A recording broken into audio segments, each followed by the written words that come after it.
Number 2.5 जो है उसे स्टार्ट करने जा रहे हैं और इस एक्सरसाइज को शुरू करने से पहले एज़ यूजुअल हम पहले थोड़ा कॉन्सेप्ट्स पे बात करेंगे और उसके बाद एक्सरसाइज को शुरू करेंगे। तो इस एक्सरसाइज के अंदर हम जो सीखने जा रहे हैं वो ये सीखने जा रहे हैं कि कॉम्प्लेक्स नंबर क्या होता है और साथ में इमेजिनरी नंबर जो होता है वो क्या होता है। तो चलिए शुरू करते हैं। कॉम्प्लेक्स नंबर की डेफिनेशन तो आप लोगों को स्क्रीन के ऊपर ही नजर आ रही है। A combination of a real and an imaginary number in the form of this one is called the complex number. यानी कि कोई भी नंबर जो है जो इस शक्ल का आपको नज़र आएगा a plus B iota, iota के ऊपर भी बात करते हैं लेकिन अभी सिर्फ कॉम्प्लेक्स नंबर पे बात हो रही है। तो a प्लस बी आयोटा की शक्ल में जो भी नंबर आप लोगों को कहीं भी नज़र आए तो इट्स मीन के वो कॉम्प्लेक्स नंबर है। कॉम्प्लेक्स नंबर की और ख़ास बात क्या है कि कॉम्प्लेक्स नंबर के अंदर जो है वो रियल नंबर्स भी होते हैं और इमेजिनरी नंबर्स भी होते हैं। इसीलिए प्लस के जो पहला यानी कि लेफ़्ट साइड पे जो ए लिखा हुआ है इस हिस्से को बोलते हैं रियल पार्ट, बिकॉज यहाँ पे रियल नंबर ही होता है सिर्फ, ठीक है। और इस हिस्से को बोलते हैं इमेजिनरी पार्ट, बिकॉज यहाँ पर रियल नंबर के साथ इमेजिनरी नंबर भी होता है। जैसे कि ये आयोटा, आयोटा इमेजिनरी नंबर है, ठीक है। नीचे चल के इसके बारे में बात करेंगे। तो खैर यहाँ पे बात क्लियर हो गई कि कॉम्प्लेक्स नंबर एक ऐसा नंबर होता है जो कि a प्लस बी आयोटा की फॉर्म में होता है और इसके अंदर रियल नंबर भी होता है, इमेजिनरी नंबर भी होता है, ठीक है। नीचे चलते हैं। तो नीचे आने के बाद हमारे सामने नज़र आ रहा है इमेजिनरी नंबर की हेडिंग। और इमेजिनरी नंबर को अगर यहाँ पर रीड करूँ मैं, imaginary numbers are the numbers which are not real. Imaginary number जो होते हैं ऐसे नंबर होते हैं जो कि रियल नहीं होते। दैट मीन के रियल नंबर नहीं होते। वो रियल नंबर आप लोग पढ़ चुके हो, 5, 6, माइनस के इंटीजर्स, प्लस के इंटीजर्स और वगैरह वगैरह। तो जो भी नंबर रियल नंबर नहीं होंगे तो इट्स मीन वो क्या होगा, वो इमेजिनरी नंबर होगा। अब सवाल पैदा होता है इमेजिनरी नंबर क्यों आए और क्यों हैं। तो इस तरह के बारे में जो सवालात पैदा होते हैं माइंड में, तो जो मैं सर्च कर पाया हूँ नेट के ऊपर, जो मुझे समझ में आया वो आप लोगों से शेयर कर देता हूँ। कि कहानी कुछ इस तरह की है कि हर पॉजिटिव और नेगेटिव इंटीजर्स का जब स्केयर लेते हैं तो आंसर जो है वो पॉजिटिव के अंदर ही आता है। मिसाल के तौर पर अगर मैं यहाँ पर लिखूँ 2 मल्टीप्लाई बाय 2 तो आंसर मेरा आएगा 4, ठीक है। ठीक इसी तरह अगर मैं -2 मल्टीप्लाई -2 लिखूं तो भी आंसर क्या आएगा, 4, बिकॉज माइनस माइनस जो होते हैं वो प्लस हो जाते हैं। तो ऐसी सिचुएशन में कोई भी दो ऐसे नंबर नहीं है जिनका आंसर जो है वो नेगेटिव आता है। तो अब ये थोड़ी अजीब सी बात है लेकिन यही सर्च कर पाए और 9th क्लास के अंदर इतनी इन्फॉर्मेशन काफ़ी है। ज़्यादा एक्साइटमेंट है बातें जानने की, तो इसके लिए आपको क्लासेस जो हैं वो चेंज करनी पड़ेंगी। खैर एनीवे, तो माइनस का आंसर लाने के लिए कि जब भी कोई दो नंबर मल्टीप्लाई हो तो माइनस का आंसर आना चाहिए। तो इसके लिए जो मैथ के करता धरता हैं या मैथ के जो बड़े हैं उन्होंने क्या किया, एक नंबर इमेजिन कर लिया और उस इमेजिनरी नंबर को आपस में मल्टीप्लाई करेंगे तो माइनस के अंदर आंसर आता है। लेट्स सपोज मैं आपको करके दिखाता हूँ। अगर मैं यहाँ पर लिखूँ आयोटा, ठीक है, आयोटा को ही ले लेते हैं क्योंकि इस एक्सरसाइज के अंदर इसी की बात होगी। आयोटा इमेजिनरी नंबर है, आयोटा के साथ मैं मल्टीप्लाई करवाऊँ आयोटा तो ये आ जाएगा -1। तो देखिए आपके -1 आ गया। क्यों आया, कैसे आया, ये तो मैं नहीं जानता, लेकिन जो थ्योरी मैं जानता था वो आप लोगों को जानकर अच्छा लगा होगा, मुझे भी अच्छा लगा था। चलो कोई तो वजह मिली मुझे ये बात जानने की कि ऐसा क्यों हुआ। खैर एनीवे, आयोटा को आयोटा से मल्टीप्लाई करेंगे तो -1 आएगा। इट्स मीन इमेजिनरी नंबर को इमेजिनरी से मल्टीप्लाई करेंगे तो -1 आएगा। और अब इसको हम ऐसे भी लिख सकते हैं, आयोटा आयोटा से मल्टीप्लाई हुआ तो iota square is equal to -1। तो अब ये बात आप याद रखिएगा कि आयोटा स्केयर जो होता है वो -1 के होता है, ठीक है। अब यहाँ पर एक और सवाल पैदा होता है कि आयोटा स्केयर तो -1 के इक्वल होता है, बट आयोटा खुद किसके इक्वल होता है, तो वो इससे फाइंड आउट कर लेते हैं। तो चलिए मैं करके दिखाता हूँ आप लोगों को। अगर आयोटा स्केयर बराबर है -1 के तो अब मुझे आयोटा की वैल्यू जो है वो फाइंड आउट करनी है। तो मैं क्या करूँगा, इधर भी अंडर रूट ले लूँगा और इधर भी अंडर रूट ले लूँगा। इधर स्केयर अंडर रूट से ख़त्म हो जाएगा, पीछे बच जाएगा iota is equal to under root -1। तो इस तरह से एक और बात हमें पता चली कि आयोटा जो है वो सिंपली इक्वल होता है अंडर रूट -1 के, और आयोटा स्केयर जो होता है वो इक्वल होता है -1 के। बस इसके सहारे जो है हम एक्सरसाइज इंशाल्लाह सॉल्व कर सकते हैं। तो चलिए एक्सरसाइज की तरफ चलते हैं। तो पहले क्वेश्चन की तरफ चलते हैं। पहला क्वेश्चन आप लोगों को स्क्रीन के ऊपर नजर आ रहा है, आयोटा 7। तो आयोटा 7 को कैसे करेंगे, इन क्वेश्चंस को सॉल्व करने के लिए मैंने 2 स्टेप्स बनाए हैं, जिनको फॉलो करोगे तो मुझे लगता है कि काफ़ी आसानी होगी इन क्वेश्चंस को सॉल्व करने में। तो पहला स्टेप मैंने ये बनाया कि convert iota power in even number, कि जो भी आयोटा की पावर होगी उसको आप इवन नंबर में बदलेंगे। ठीक है, इवन नंबर वो होते हैं जो 2 पे डिवाइड हो जाते हैं नंबर, जैसे 2, 4, 6, 8, 10, 12, 16, 60, 50। ठीक है, ये सब जो 2 पे डिवाइड होते हैं वो इवन नंबर होते हैं। तो अब 7 है, 7 जो है इवन नंबर नहीं है, ऑड नंबर है। ऑड नंबर वो नंबर होते हैं जो 2 पे डिवाइड नहीं होते, ऐसे समझ लो। तो 7 है हमारा ऑड नंबर, हम इसे कन्वर्ट करेंगे इवन नंबर। अब इवन नंबर में कन्वर्ट करें तो 7 को हम 8 भी बना सकते हैं और 6 भी बना सकते हैं, लेकिन यहाँ पर अब सवाल ये पैदा होता है कि हम 7 को 8 बनाएंगे या 6 बनाएंगे। तो सबसे पहली बात, हम इसको 8 नहीं बना सकते। क्यों? क्योंकि इसके नीचे जो है मैं आयोटा 8 कुछ भी करके नहीं लिख सकता, कोई ऐसी लॉजिक नहीं है जिसके थ्रू मैं 8 लिखूँ। तो बचा बाकी क्या, 6। तो जितने भी क्वेश्चंस होंगे जो भी ऑड नंबर होंगे जो 2 पे डिवाइड नहीं होते, उन सब की पावर को यानी आयोटा की पावर को आप कन्वर्ट करेंगे इवन नंबर में। और इवन नंबर में कन्वर्ट करने के लिए आप नीचे की तरफ जाएंगे, ऊपर की तरफ नहीं जाएंगे। जैसे इसको मैं आयोटा 6 ऐसे लिख सकता हूँ, आयोटा 6 मल्टीप्लाई बाय आयोटा 1। ठीक है, तो 1 लिखते नहीं है, लेकिन आप लोगों को समझाने के लिए मैंने आयोटा के ऊपर लिख दिया। तो पहला स्टेप हमारा क्लियर हो गया कि मैंने आयोटा की पावर जो है उसको इवन में कन्वर्ट कर लिया। ठीक है, सेकंड स्टेप क्या है? सेकंड स्टेप ये है कि convert iota power in square, के जो आयोटा की पावर जो है वो स्केयर में कन्वर्ट करो, मीन आयोटा स्केयर में। तो अब स्केयर में जो आयोटा की पावर यहाँ पे मैक्सिमम है 6, इस 6 को मैं स्केयर में कन्वर्ट करूँगा। तो कैसे करूँगा? अगर मैं यहाँ पे 2 लिख दूँ तो यहाँ पे मैं क्या लिखूँ कि 6 बन जाए ऊपर वाली पावर। ठीक है, तो मैं यहाँ पे लिख दूँगा 3। अब जो है मैं इस वाले पोर्शन को बिल्कुल ऐसे भी लिख सकता हूँ। ठीक है, क्योंकि आयोटा स्क्वायर की पावर 3 करूँगा, आयोटा 6 आएगा। अब कुछ स्टूडेंट्स यहाँ पे परेशान हो जाते हैं कि हमें कैसे पता चलेगा कि आयोटा स्क्वायर के ऊपर कितने नंबर लिखेंगे, 6 आएगा या कोई भी पावर आएगी। तो वैसे तो ये बहुत आसान सा सवाल है, लेकिन फिर भी इसका भी हल है कि आप डिवीजन ऐसे के लिखो, जो भी आयोटा की पावर है, 6 है, 12 है, 50 है, कुछ भी है, आप उसे अंदर लिखो। जैसे मैं 6 को अंदर लिख देता हूँ और आयोटा स्क्वायर पे करना है तो 2 को बाहर, तो 2 की पावर कितनी आ जाती है? 3। तो इट्स मीन कि मैं आयोटा स्क्वायर की पावर कितनी रखूंगा? मैं आयोटा स्क्वायर की पावर रखूंगा 3। ठीक है, तो ये भी एक तरीका है अगर आप कुछ स्टूडेंट्स को ये बात समझ में नहीं आती। वैसे आनी ये ज़ुबानी चाहिए, बहुत आसान सी बात है। और साथ में आयोटा जो है वो वैसे का वैसा। ठीक है, 1 लिखते नहीं है। इसके बाद अब हम लोग जानते हैं कि आयोटा स्क्वायर किसके बराबर होता है? आयोटा स्क्वायर बराबर होता है -1 के। तो यहाँ पे लिख सकते हैं आयोटा स्क्वायर की जगह -1 और ये 3 वैसे का वैसा। और अब आयोटा वैसे का वैसा साथ चलता रहेगा ऑब्वियसली, क्योंकि इसको तो और सॉल्व नहीं कर सकते, हम इसको चलाएंगे साथ साथ। अब सवाल पैदा होता है कि आप क्या करें। तो यहाँ पे एक और चीज़ आप लोगों को मालूम होगी, आधों से ज़्यादा स्टूडेंट्स को, लेकिन जिनको नहीं मालूम उनको बता दूं कि -1 की पावर अगर ऑड होगी, ठीक है, तो -1 आंसर आएगा, और अगर इवन होगी तो +1। यहाँ पर मैं लिख भी देता हूँ। तो जैसे कि मैंने आप देख रहे होंगे कि लिख भी दिया कि -1 की पावर अगर ऑड नंबर में होगी तो -1 आएगा आंसर, और इवन नंबर में होगी तो +1। ठीक है, तो यहाँ पे -1 की पावर कितनी है? वो ऑड है तो आ जाएगा -1, और यहाँ पे आ गया आयोटा वैसे का वैसा। ठीक है, इसके बाद जो है अब -1 किसी के साथ भी मल्टीप्लाई, यानी कि 1 जो है किसी के साथ भी मल्टीप्लाई होता है वही आंसर आ जाता है। ठीक है, तो इसलिए ये इसको मैं ऐसे लिख सकता हूँ माइनस आयोटा, क्योंकि 1 जो है वो किसी के साथ नहीं लिखते स्टार्ट में। जैसे 1 मल्टीप्लाई बाय ए तो क्या आंसर आ जाएगा? ए। -1 मल्टीप्लाई बाय ए तो क्या आंसर आ जाएगा? -ए। तो सेम यही चीज़ यहाँ पे हुई है कि -1 को आयोटा के साथ मल्टीप्लाई करवाया तो माइनस आयोटा जो है वो आंसर आ गया।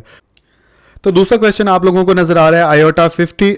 तो इसको सॉल्व करते हैं। तो सबसे पहले जैसे मैंने कहा था कि इवन में कन्वर्ट करो आयोटा की जो पावर है, तो ये पहले से ही इवन में मौजूद है क्योंकि 50 जो है वो 2 पे तकसीम होता है, तो इसको करने की ज़रूरत नहीं है। पहला स्टेप खत्म। दूसरा स्टेप क्या था कि इसको आयोटा स्केयर के अंदर कन्वर्ट करो। तो आयोटा स्केयर के अंदर कन्वर्ट करने के लिए मैंने आपको लोगों को तरीका बताया था कि 50 को लिख लो अंदर और इसको 2 पे आयोटा स्केयर पे करने, तो 2 को लिख लो बाहर, तो जवाब आ जाएगा 25। ठीक है, तो इसको अब मैं ऐसे भी लिख सकता हूं, आयोटा स्केयर की पावर आ गया 25। ठीक है, और क्योंकि 25 को 2 दफ़ा करोगे 50 ही आएगा। खैर आगे चलते हैं। आयोटा स्केयर जो है वो -1 के इक्वल होता है और यहाँ पे आ गया 25 वैसे का वैसा। और मज़ीद आगे चलूँ तो -1 की पावर अगर ऑड नंबर में होगी तो -1 ही आ जाएगा, तो ये -1 जो है हमारा आंसर होगा। तो इसके साथ दूसरा क्वेश्चन भी है जो वो सॉल्व हो गया। तो पार्ट नंबर 3 की तरफ चलते हैं जो कि इस वक्त आपको स्क्रीन पे नजर आ रहा है, आयोटा 12। तो इसको सॉल्व करेंगे तो पहला स्टेप क्या था कि इसको इवन नंबर में कन्वर्ट करें आयोटा की पावर को, तो ये पहले से ही इवन नंबर में है, तो पहला स्टेप खत्म। दूसरा स्टेप क्या था? दूसरा स्टेप ये था कि आयोटा की जो पावर है उसको आयोटा स्केयर के अंदर कन्वर्ट करें। तो स्केयर के अंदर कन्वर्ट करने के लिए क्या तरीका बताया था मैंने कि 12 को रखो अंदर, स्केयर में करना है तो 2 को रखो बाहर, तो 2 6 12। तो आयोटा स्केयर की पावर जो है वो 6 रखेंगे 12 आ जाएगा। तो इसको जब मैं लिखूंगा तो मैं इसको ऐसे भी लिख सकता हूँ, आयोटा स्केयर की पावर 6। ठीक है, अब आयोटा स्केयर जो होता है वो -1 के इक्वल होता है, तो -1 की पावर 6। अब मैंने बताया था -1 की पावर अगर इवन होगी तो +1 आंसर आता है, तो इसका जवाब आ जाएगा 1 और यही हमारा आंसर होगा। तो पार्ट नंबर 4 की तरफ चलेंगे। तो पार्ट नंबर 4 माइनस आयोटा की पावर जो है वो 8 है। तो इसको कैसे सॉल्व करेंगे? इसको सॉल्व करने के लिए सबसे पहले जो है मैं माइनस को अलग करूं, तो -1 लिखने के बाद मैं ऐसे लिख सकता हूं और इधर लिख सकता हूं आयोटा की पावर 8। ठीक है, अब सवाल ये पैदा होता है ऐसे में कैसे लिख सकता हूँ? तो सिंपल सी बात है यार कि अगर हमारे पास -a लिखा हुआ है तो हम इसको ऐसे भी लिख सकते हैं -1 और यहाँ पे आ गया a, क्योंकि इसका आंसर जो है वही आएगा। माइनस को बस अलग कर लिया। सिर्फ नई चीज़ क्या है यहाँ पर, अगर यहाँ पर स्केयर होगा तो ऑब्वियसली यहाँ पे भी आएगा और यहाँ पे भी आएगा, क्योंकि एक को जब अलग करोगे तो वो 1 जो है पहले से पार्ट है a का। और अगर इधर बात करूँ तो -1 को जब अलग किया तो जितनी आयोटा की पावर थी 8, इतना ही 1 की पावर होगी 8, क्योंकि ये -1 जो है वो इसी ब्रैकेट के अंदर से निकाला गया है। ठीक है, आई होप ये समझ में आ गया होगा कि जितना, बस आप ये याद रखिए कि जब भी माइनस आयोटा के साथ कुछ भी होगा तो -1 की वही पावर होगी जो आयोटा की पावर है। बस इनको अलग अलग कर लेंगे ताकि माइनस जो है वो हमें डिस्टर्ब ना करे क्वेश्चन सॉल्व करने में। ठीक है, तो इनको अलग अलग किया। तो अब मैंने ये कहा था -1 की पावर जितनी भी इवन नंबर में होगी तो 1 आंसर आ जाएगा, तो ये इसकी जगह लिख सकता हूँ मैं 1। और आयोटा 8 जो है, पहला स्टेप तो खत्म हो गया क्योंकि यहाँ पे ऑड नंबर नहीं है। तो दूसरे स्टेप में क्या था, इसको आयोटा स्केयर में कन्वर्ट करो। तो स्केयर में कन्वर्ट करूँगा तो आयोटा स्केयर की पावर 4, तकसीम भी करके दिखाऊँ तो यहाँ पे आ गया 8, यहाँ पे आ गया 2, 2 4 ज़ा 8, तो आयोटा स्केयर की पावर कितनी हो जाएगी? 4 हो जाएगी। तो मैंने इसको ऐसे लिखा। अब इसको मैं ऐसे लिख सकता हूँ 1 अब लिखने की ज़रूरत नहीं है, बिकॉज 1 किसी भी चीज़ के साथ +1 मल्टीप्लाई होता है तो वही आंसर आता है, इसलिए इसको पीछे भी छोड़ सकते हो आप। अब आ जाएगा आयोटा स्केयर की पावर -1 और इसकी पावर कितनी थी? 4। तो अब इसको मैं फर्दर सॉल्व करूँगा तो क्या आंसर आएगा? 1, क्योंकि -1 की पावर इवन नंबर होगी तो +1 ही आंसर आता है। तो पार्ट नंबर 5 की तरफ चलूँ तो पार्ट नंबर 5 है माइनस आयोटा 5। तो वैसे ही होगा, सबसे पहले मैं क्या करूँगा, -1 को अलग कर लूँगा और आयोटा को जो है वो अलग कर लूँगा। अब आयोटा की पावर अगर 5 है तो -1 की पावर भी 5 हो जाएगी। इसके बाद -1 की पावर 5 थी तो ये आ जाएगा -1 और इधर आयोटा 5 है तो अब ये इवन नंबर नहीं है, ऑड नंबर है, तो पहले इसे हम इवन नंबर में कन्वर्ट करेंगे। तो मैं इसको लिखूँगा आयोटा 4 मल्टीप्लाई बाय आयोटा 1। ठीक है, तो अब जैसे पहला सवाल हमने किया था, अब इसको ऐसे लिख सकता हूँ। अब इसके बाद फर्दर इसको सॉल्व करूँगा तो ये -1 अब साथ चलेगा और क्योंकि माइनस में है, और आयोटा 4 को मैं कन्वर्ट करूँगा आयोटा स्केयर के अंदर और ये आयोटा वैसे का वैसा। उसके बाद -1 आयोटा स्केयर जो है वो -1 के बराबर होता है, -1 की पावर 2 और यहाँ पे आ जाएगा आयोटा। ठीक है, फर्दर इसको सॉल्व करूँ तो ये आ जाएगा -1 और -1 की पावर स्केयर है तो इवन नंबर है तो -1 की कन्वर्ट हो जाएगा 1 के अंदर और ये आ जाएगा आयोटा। तीनों को आपस में मल्टीप्लाई करूं तो ये आ जाएगा माइनस आयोटा, और यही हमारा आंसर है। ठीक है, ओके जी। तो लास्ट पार्ट है इस पहले क्वेश्चन का, आयोटा 27, तो इसको भी वैसे ही करेंगे। सबसे पहले इसको कन्वर्ट करेंगे इवन नंबर में, तो आयोटा 27 को बना देंगे 26, पहला स्टेप था ये, और यहाँ पे आ जाएगा आयोटा 1। दूसरा स्टेप क्या था, इसको आयोटा स्केयर में कन्वर्ट करो आयोटा 26 को, तो आयोटा स्केयर की पावर कितनी रखोगे, 26 है, तो ये 13 डिवाइड करके दिखाऊं आपको, तो ये हो गया 26। ठीक है, और यहाँ पे आ गया 2, 2 को 2 1 ज़ा 2, और 6 बचा, 2 3 दा 6, और आयोटा स्केयर की पावर 13 रखूँगा तो 26 आ जाएगा, और साथ में आयोटा वैसे का वैसा। अब -1 और इसकी पावर आ गई 13, और यहाँ पे आयोटा। ठीक है, और उसके बाद -13 यानी 13 ऑड नंबर है, तो ये आ जाएगा -1, और यहाँ पे आ जाएगा आयोटा, -1 आयोटा से मल्टीप्लाई होगा तो माइनस आयोटा, और यही हमारा जो है वो आंसर है। तो क्वेश्चन नंबर 2 की तरफ चलते हैं। क्वेश्चन नंबर 2 की तरफ जाने से पहले जो है हम बात कर लेते हैं कि कॉन्जुगेट क्या होता है। तो कॉन्जुगेट की डेफिनेशन मैंने नीचे लिखी हुई है, the conjugate is where you change the sign in the middle of two terms. दो टर्म्स के दरमियान जो साइन होता है उसको बदलने को बोलते हैं कॉन्जुगेट करना। ठीक है, तो टर्म्स किसे बोलते हैं, जैसे 3x + 1 है, तो ये फर्स्ट टर्म है, ये सेकंड टर्म है। ठीक है, तो इन दो टर्म्स के दरमियान जो साइन है वो प्लस का है, जैसे कि आप लोगों को नज़र आ रहा है। अब मैं इसको अगर सवाल समझूं, ठीक है, तो मैंने इस एक्सप्रेशन का कॉन्जुगेट लेना है, तो मैं क्या करूंगा, 3x - 1 लिख दूंगा, तो ये कंजुगेट ले लिया। यानी कंजुगेट का मतलब बस इतना ही होता है कि कोई सी दो टर्म्स के दरमियान जो साइन है उसको आप चेंज कर दो, इसे बोलते हैं कंजुगेट। तो क्वेश्चन की तरफ चलते हैं। तो सवाल हमारे सामने है, right the conjugate of the following numbers. दिए गए नंबर्स हैं, इनके आपने कंजुगेट लेना है। तो पहला सवाल है 2 + 3 आयोटा, तो इसका कंजुगेट लेना है, तो हम पहले से लेट सपोज कर लेते हैं कि z से सपोज कर लेते हैं कि z बराबर है 2 + 3 आयोटा, और इसका जब कंजुगेट लेंगे तो इसके ऊपर डाल देंगे बार का मतलब होता है कंजुगेट ले रहे हैं। ठीक है, 2 - 3 आयोटा, तो मैंने इसकी मिडिल वैल्यू जो है, मिडिल साइन जो है वो बदल दिया, तो अब इसका कंजुगेट ले लिया। तो इसी तरह बाकी क्वेश्चन भी होंगे। तो दूसरा सवाल है 3 - 5 आयोटा, तो सबसे पहले इसको z के इक्वल रखेंगे, जो कि z हो गया 3 - 5 आयोटा। ठीक है, अब इसकी जब कंजुगेट लेंगे तो इसके ऊपर डाल देंगे बार, और ये बन जाएगा 3 + 5 आयोटा। ठीक है, तो दूसरा सवाल भी हमारा हो गया। तो तीसरा सवाल जो है हमारे सामने वो माइनस आयोटा है, तो इसको कैसे सॉल्व करेंगे, तो याद रखिएगा जो कॉम्प्लेक्स नंबर होता है वो, जैसे मैंने एक्सरसाइज के शुरू में बताया था कि a + b आयोटा इस शक्ल में होता है कॉम्प्लेक्स नंबर। तो जब भी, अब यहाँ पे क्या है कि a की पावर 0 है, तो 0 है, दैट मीन के इसलिए 0 लिखा नहीं और सिर्फ लिख दिया आयोटा की वैल्यू, यानी कि ऐसे। ठीक है, इसको मैं ऐसे भी लिख सकता हूँ। तो माइनस आयोटा इट्स मीन के इसका जो रियल पार्ट है वहाँ पे 0 है, तो मैं इसको सबसे पहले z के इक्वल रखूँगा, तो ये हो जाएगा z = 0 माइनस आयोटा, और जब मैं इसका कॉन्जुगेट लूँगा तो ये बन जाएगा z की बार और 0 + आयोटा, जिसको मैं ऐसे भी लिख सकता हूँ, जो कि आंसर होगा आयोटा, यानी कि 0 + आयोटा भी लिख सकते हैं और आयोटा भी लिख सकते हैं। ये मैंने ऐसा क्यों किया, ऐसा इसलिए किया ताकि आप लोगों को पता चले मिडल वैल्यू चेंज होती है कॉन्जुगेट में।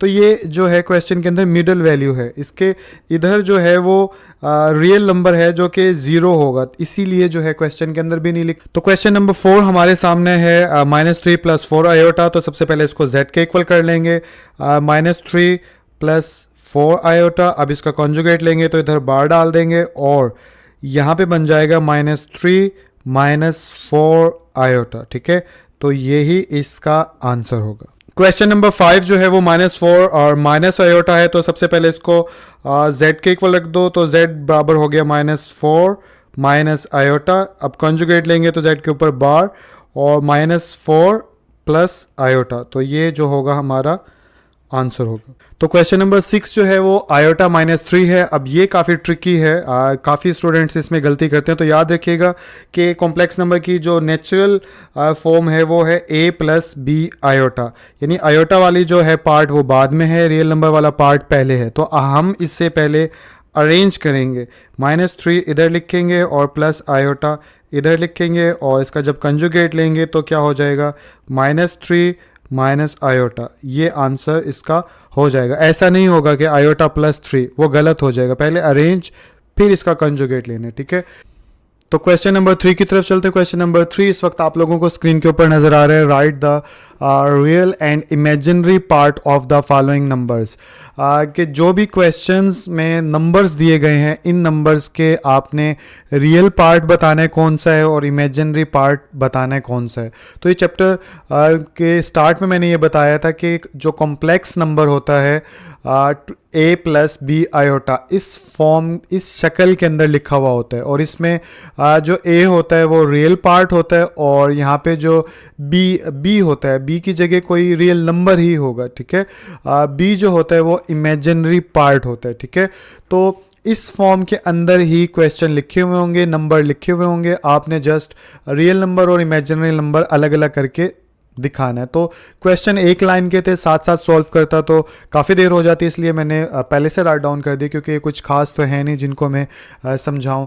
तो क्वेश्चन नंबर 1 है 1 + आयोटा, ये नंबर था, कॉम्प्लेक्स नंबर है ये। इसमें इसको पहले z से डिनोट कर दिया हमने, z = 1 + आयोटा। अब इसके अंदर जो रियल पार्ट है RE, मतलब रियल पार्ट, ब्रैकेट में z, यानी कि इस क्वेश्चन का जो रियल पार्ट है वो कौन सा है, 1, क्योंकि ये एक ही जगह पे है। और इमेजिनरी IM से मतलब इमेजिनरी, और इस सवाल का जिसको z से डिनोट किया था इसलिए ब्रैकेट में लिखा है इसके साथ और इसके साथ, कि इसका इमेजिनरी पार्ट कौन सा है। तो आयोटा के साथ कोई भी नंबर नहीं है, दैट मीन जहाँ कुछ नहीं होता वहाँ पे 1 होता है। तो इसका इमेजिनरी पार्ट जो है वो कितना होगा, 1 होगा। ठीक इसी तरह क्वेश्चन नंबर 2 की तरफ चलूँ तो क्वेश्चन नंबर 2 के अंदर भी यही बात है कि -1 + 2 आयोटा जो है, इसमें रियल पार्ट कौन सा है, इमेजिनरी कौन सा है। तो z के इक्वल रखा है इसको पहले, और इसमें रियल जो है वो ये है, इमेजिनरी जो है वो 2 है।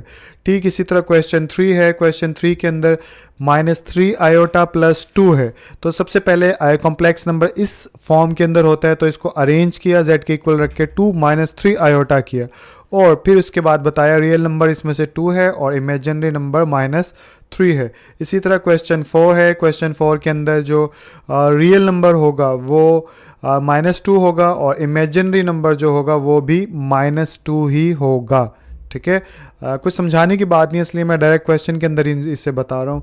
और 5th क्वेश्चन के अंदर जो है -3 आयोटा, इसके अंदर रियल पार्ट कौन सा है। तो जैसे कि मैंने बताया था a + b आयोटा की फॉर्म में क्वेश्चन होता है, इसके अंदर कुछ भी नहीं है a की जगह, दैट मीन के a जो है वो 0 के बराबर है। तो रियल पार्ट जो है वो 0 आ गया, और इमेजिनरी जो है वो -3 आ गया, ठीक है।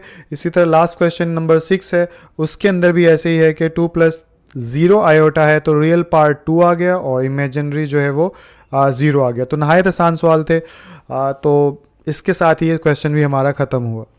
तो क्वेश्चन नंबर 4 की तरफ चलो। तो क्वेश्चन नंबर 4 है find the value of x and y, x of y की वैल्यू जो है वो मालूम करो इफ़ अगर x + आयोटा y + 1 = 4 - 3 आयोटा, ये इक्वेशन दी गई हो। तो सबसे पहले सॉल्व यानी सोल्यूशन का शॉर्टकट लिख लिया SOL, और उसके बाद इक्वेशन लिखी जैसा कि क्वेश्चन में थी। अब इसको फर्दर सॉल्व कैसे करें, तो सिंपल सी बात है कि जो कॉम्प्लेक्स नंबर की जर्नल फॉर्म होती है वो क्या होती है, a + b आयोटा। तो हम इस फॉर्म को सामने रख के इस इक्वेशन के मुताबिक या इस इक्वेशन को सॉल्व करके x और y की वैल्यू मालूम कर सकते हैं। कैसे, मैं आपको दिखाता हूँ कि x और 1 ये दोनों हो जाएंगे रियल पार्ट, और ये हो जाएगा इमेजिनरी पार्ट। इधर से ये हो जाएगा जो है हमारा इमेजिनरी पार्ट, और ये हो जाएगा रियल पार्ट, और फिर इनको आपस में कंपेयर कर लेंगे। देखो अब इसको मैं ऐसे लिख सकता हूँ, x + 1 ये रियल पार्ट था जो अलग करके लिख लिया, और प्लस आयोटा y है, इसको मैं y भी वाई आयोटा भी लिख सकता हूँ, बिकॉज आपको याद होगा कि ए प्लस बी आयोटा में पहले बी होता है फिर आयोटा होता है, तो दैट्स वाई ये वाई का मतलब कोई वेरिएबल है, कोई नंबर है, और उसके बाद आयोटा लिख लिया, ठीक है। तो उसके बाद यहाँ पर ये पहले से ही कॉम्प्लेक्स की फॉर्म में है, तो अब ये ऐसे हो गया। अब ये जो हो जाएगा रियल पार्ट जैसे बताया था, और ये भी रियल पार्ट, इन दोनों को आपस में कंपेयर कर सकते।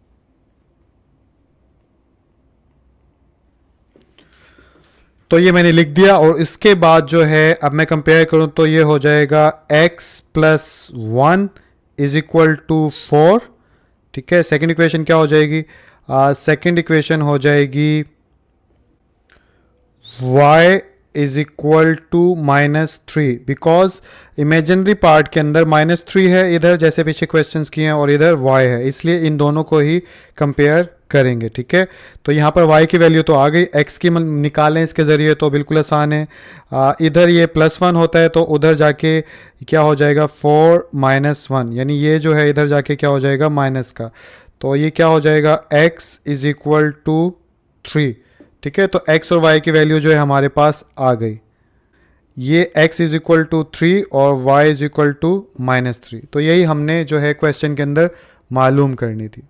तो इसके साथ ही एक्सरसाइज नंबर 2.5 जो है वो हमारी ख़त्म हो गई, और उम्मीद करता हूँ आप लोगों को समझ में काफ़ी कुछ आया होगा। और अगर कुछ मिस्टेक हो गई हो मुझसे, जैसे 2.4 के अंदर मुझसे आज मैंने देखा है मेरे स्टूडेंट ने बताया कि 1/2 जो है मैं लिखना भूल गया था, तो इसमें भी अगर कोई मिस्टेक हो गई हो तो उसके लिए माजरत, क्योंकि गलती हो जाती है। और इसके बाद जाने से पहले यही कहूँगा कि जब स्कूल जाना ही है, जब पेपर